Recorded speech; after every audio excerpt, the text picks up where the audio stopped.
کچھ باتیں وہ ہیں کہ جسے بالکل ہمیں بچنا چاہیے. ہمارا دعوت کا کام ایسا ہے کہ اس میں کچھ باتوں سے بالکل بچنا چاہیے. عربی زبان میں اسے کہتے اشراف، سوال، اسراف اور بلا اجازت کسی بھی چیز کا استعمال کرنا. ایک تو اشراف سے بچنا، یعنی دل میں کسی کا مال یا کسی کا کھانا اس طرف ہماری طبیعت نہ چلے،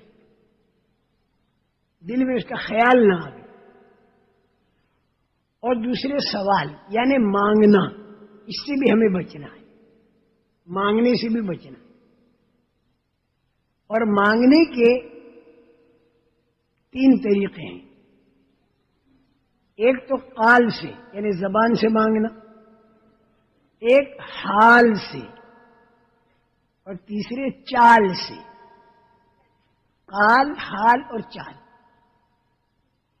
اب مثالیں اس کی میں نہیں دوں گا کہ حال سے کیسے مانگا جاتا ہے اور چال سے کیسے مانگا جاتا ہے، اس لیے کہ پھر وہ طریقہ معلوم ہو جائے گا تو کچے لوگ اس سے مانگنا شروع کر دیں گے. جو آدمی مانگنے کا دروازہ کھولتا ہے تو اللہ اس کے اوپر محتاجی کا دروازہ کھولتے. مانگنے والا کل قیامت کے دن اللہ کے سامنے اس حال کے اندر پیش ہوگا کہ اس کے چہرے کے اوپر ہڈی ہوگی، گوشت نہیں ہوگا. ہمارے کام کے اندر مانگنا نہیں، مانگنا ہے لیکن اللہ سے مانگنا ہے، اور چپ کے اللہ سے مانگنا، انسانوں سے نہیں مانگنا. تیسری چیز جو ہے فضول خرچی سے بچنا.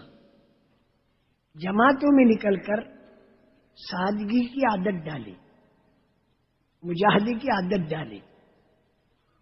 جتنی ہماری زندگی کے خرچے مختصر ہوں گے تو انشاءاللہ ہمارا وقت بہت بچے گا، ہمارا پیسہ بہت بچے گا، اور ہم دین کے کاموں کے اندر اپنا وقت اور پیسہ لگا سکیں گے. اور جتنا ہمارا کھانا، ہمارا پینا، ہمارے کپڑے، ہمارے مکان، ہماری شادیاں، یہ ساری چیزیں جتنی فضول خرچی پر آئیں گی تو اتنا ہمارا وقت بھی زیادہ لگے گا اور پیسہ بھی ہمارا زیادہ لگے گا. تو ہمارے لیے اللہ کے دین کے کام کے لیے وقت نہیں بچے گا. دین کے کام کے لیے اگر وقت بچتا تو یہ وقت ہم دین کے کام میں لگاتے تو نہ معلوم کتنوں کی اللہ تعالی ہدایت کے دروازے کھول دیتے، تو وہ ہمارے حساب میں ہوتا. اب اس کے بجائے ہم نے ہمارا سارا کا سارا فضول خرچی کے اندر ہم آ گئے تو پھر ہمارا وقت بھی زیادہ لگے گا، اس میں پیسہ بھی زیادہ لگے گا.